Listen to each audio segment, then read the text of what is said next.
Parts of Texas are seeing a record number of triple-digit temps this summer, and that means vineyards need to harvest grapes earlier than usual. But as Malia Masamoto shows us, some Texas vineyards are expecting this year to be one of their best harvests ever.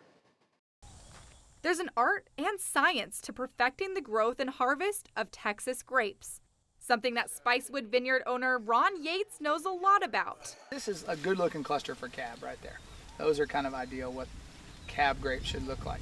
But for it to be just right, a lot of factors come into play. Rain, lack of rain, heat, number of days. And some of those factors can affect the harvest months or even years before they actually produce fruit. Case in point, the ice storm in February 2021 is still taking its toll on vineyards now. We have not had a lot of fruit. February 21, the crazy polar vortex it's kind of given us some issues. We lost some primary buds. We didn't have a lot of fruit the last 2 years. Spicewood Vineyards took out some of those older vines that were damaged in the 2021 storm and planted new ones.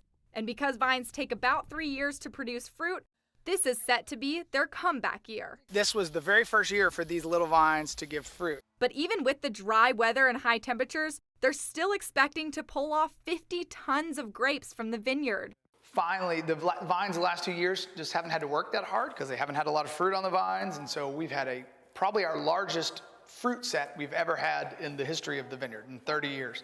Now that's 12 tons more than their highest yield.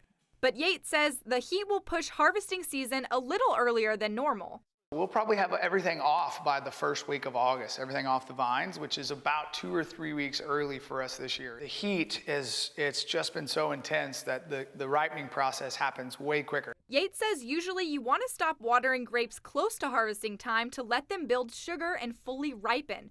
But since they've had to use more water than normal on them, they'll be ready soon. Next year, we'll probably settle back down a little bit, but I'm super excited about how everything's looking, even with this crazy heat. In Spicewood, I'm Malia Masamoto.